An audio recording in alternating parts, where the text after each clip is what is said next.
Donc, nous sommes, que Dieu soit béni, nous sommes à notre réunion entre nous les sœurs pour débattre du sujet les désavantages de l'hospitalité.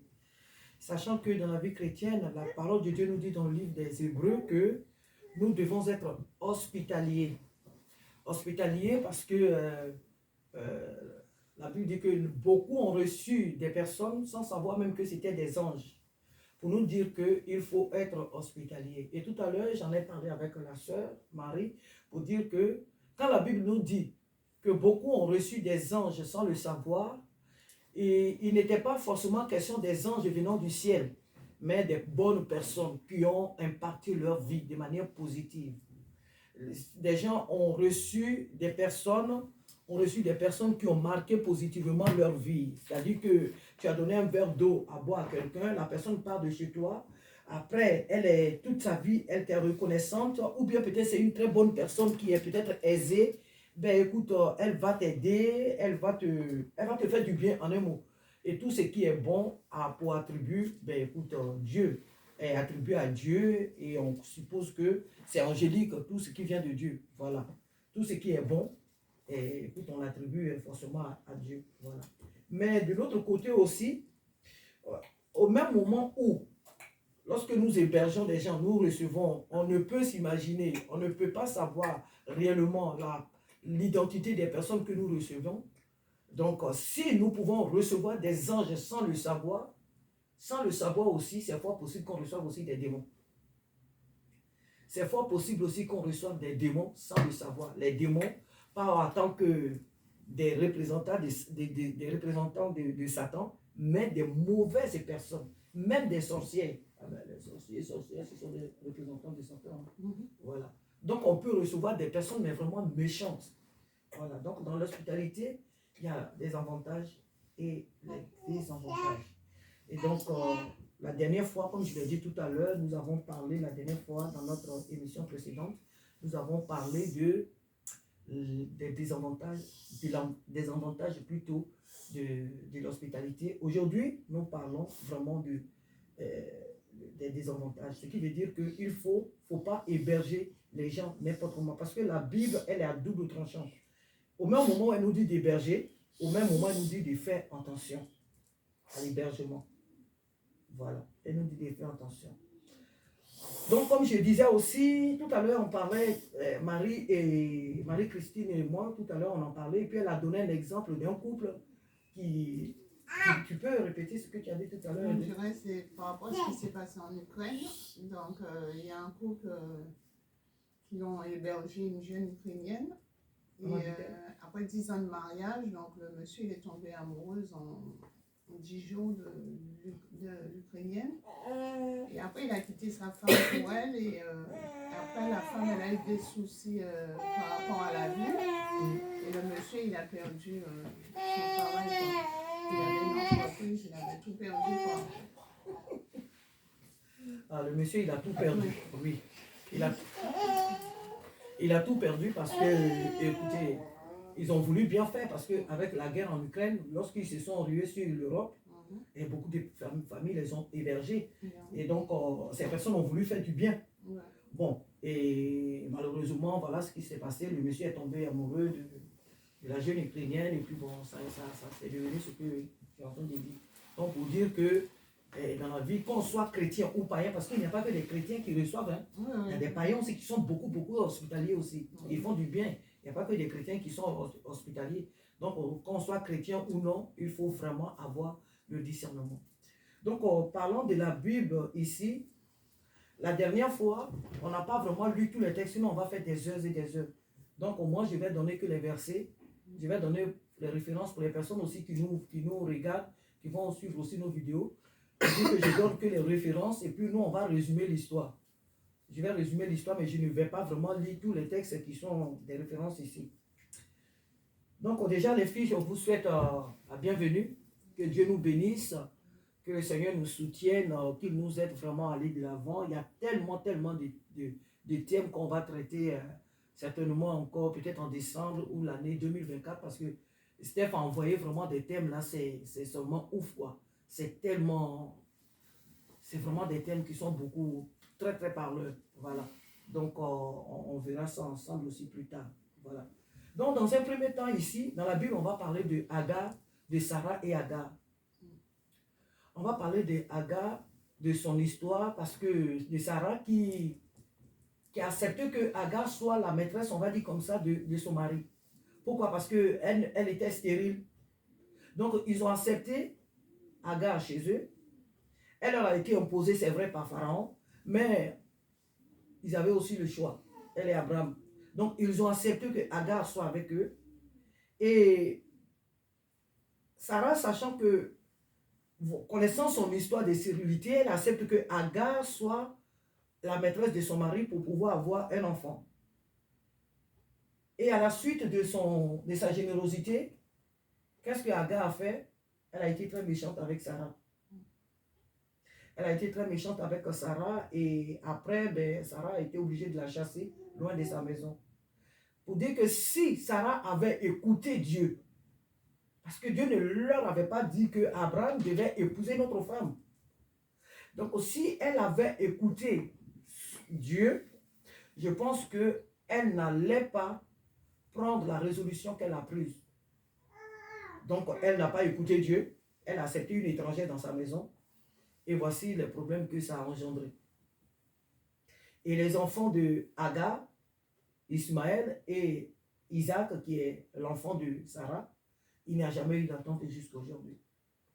Donc souvent, quand on n'écoute pas Dieu, pour dire que Dieu a dit d'être hospitalier, donc moi, je vais être hospitalier ou hospitalière, vraiment, quand ça ne vient pas de Dieu, ça engendre beaucoup de douleur. Amen. Je ne sais pas si à ce propos, vous pouvez aussi dire quelque chose, les filles.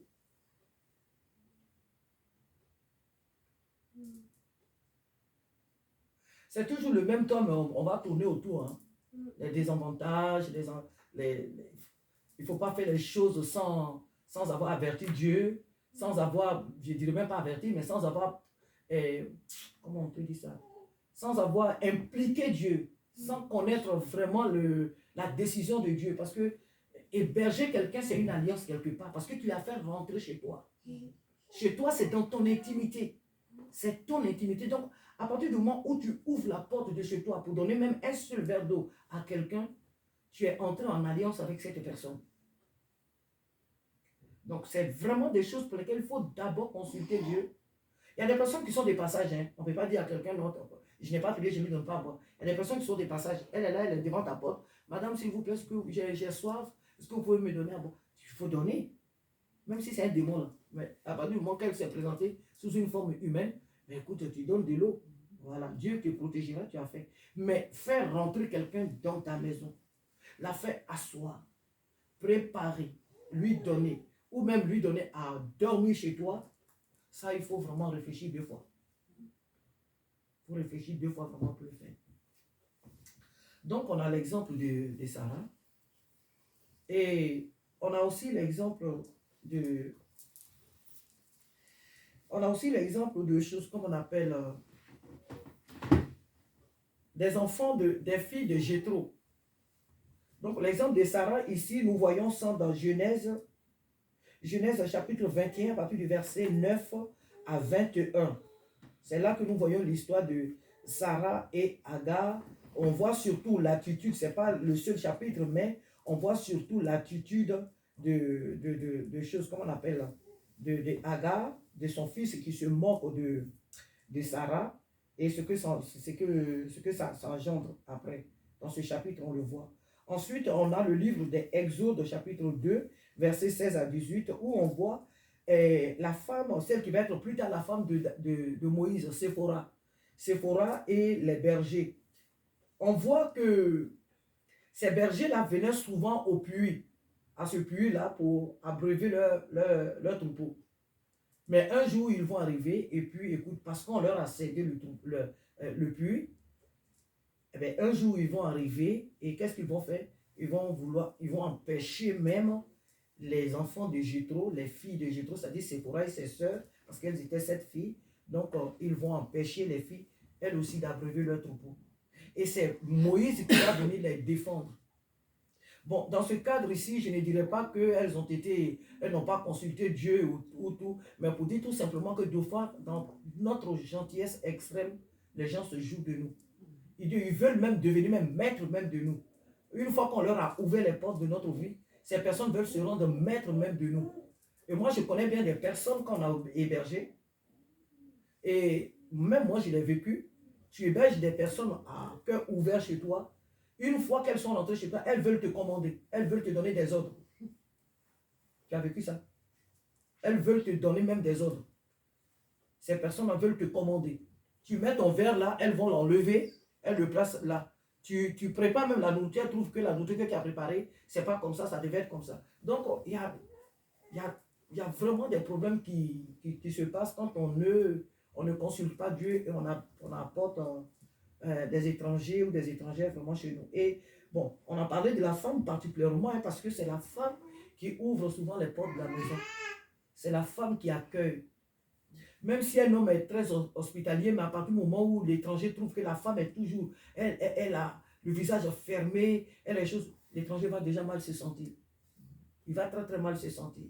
Mais si c'est l'homme qui est mauvais et que la femme, elle est accueillante, comme on a vu dans l'histoire de Nabal et sa femme Abigail, Nabal était très méchant, mais Abigail, elle était une femme très très très gentille. Voilà, donc quand la femme, elle est accueillante, on voit que les choses se passent, mais vraiment très très bien pour l'étranger qui est là à la maison. Voilà. Donc, on voit aussi l'histoire de Séphora et les bergers méchants. Je sais que c'est un peu compliqué, peut-être un peu pour vous, mais aussi, il y a l'histoire de Josué. Josué et les menteurs, les visiteurs. Josué chapitre 9, verset 1 à 15, à Gabaon. Et donc, il y a eu des personnes pour lesquelles Josué était parti ils étaient partis en guerre. Et il y a eu des personnes qui se sont déguisées pour venir tromper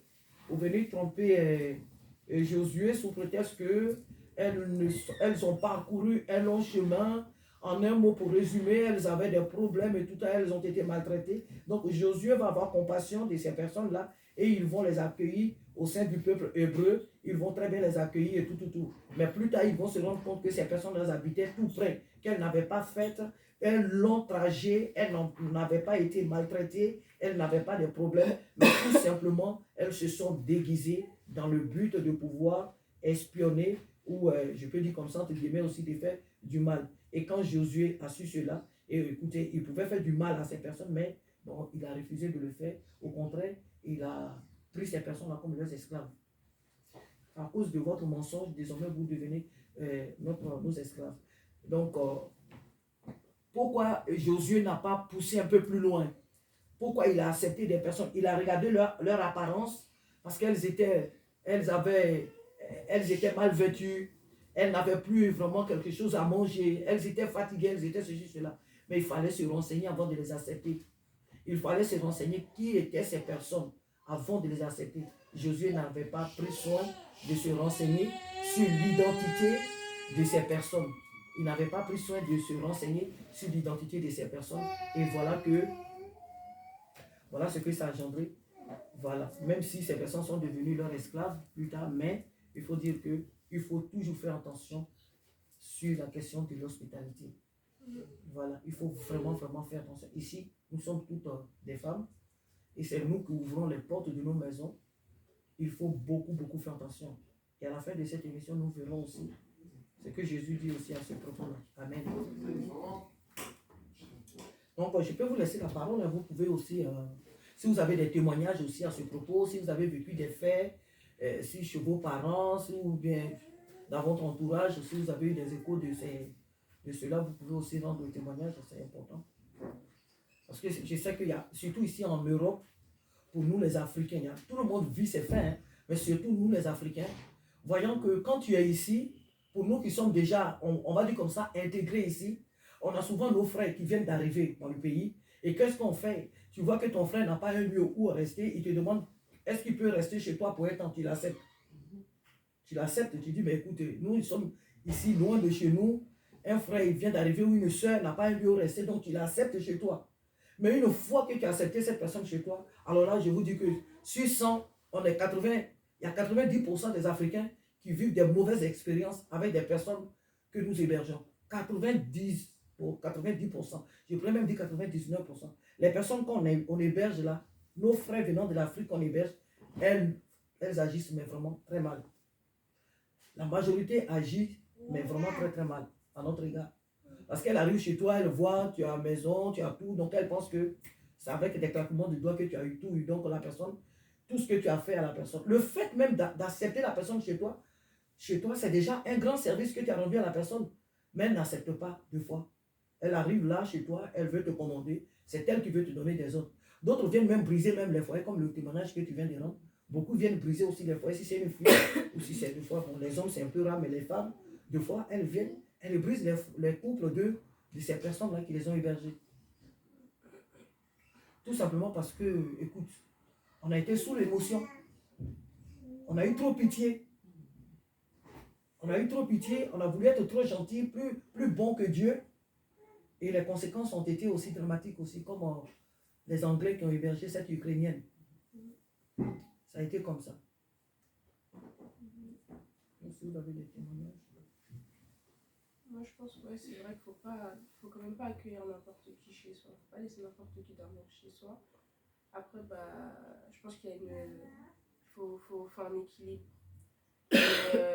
Pour moi, dans l'absolu, par exemple, si je parle pour moi, je ne me verrais pas héberger des étrangers, des gens que je ne connais pas. Parce que on ne connaît pas les gens, même s'il faut être gentil, etc.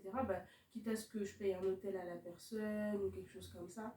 Mais l'accueillir, après, il faut protéger sa famille et tout aussi. Donc, je pense que c'est un équilibre dans l'absolu. Est-ce que tu en penses aussi à ce propos? Moi, je rejoins plus les filles que je ne pense pas accueillir des étrangers pour s'installer chez moi. Mais c'est vrai que même les personnes qu'on connaît, je pense qu'il y a, même si on les a accueillis, par exemple, on les héberge pendant un certain temps, il y a certaines personnes qui peuvent venir et amener le péché chez toi, ils peuvent faire fumer tes enfants, ils peuvent faire plein de choses à ta famille. Et aussi dans l'hospitalité, il faut voir les limites et se dire, là, j'ai été hospitalière, là, c'est le moment de ne plus l'être. Et du coup, d'arrêter d'accueillir cette personne, parce que du coup, tu lui as tendu la main et elle ne te l'a pas rendue, entre guillemets. Du coup, aussi, je pense que c'est important de savoir se dire, non, là, je ne dois plus être hospitalière, et là, il faut que je mette des limites et que cette personne, elle sorte pour protéger nos familles. Amen. Amen. Donc, en un mot, tu veux dire quelque chose, ma soeur? En un mot, il faut être méfiante en tant que femme, parce que la Bible dit que la femme sage bâtit sa maison et l'essentiel la renverse de ses propres mains. Donc, c'est dans tous les aspects, en un mot. Surtout l'hospitalité, il faut, comme vous le dites, mes soeurs, il faut vraiment vraiment consulter Dieu. Surtout quand c'est sur de long terme. C'est-à-dire que pour quelqu'un qui...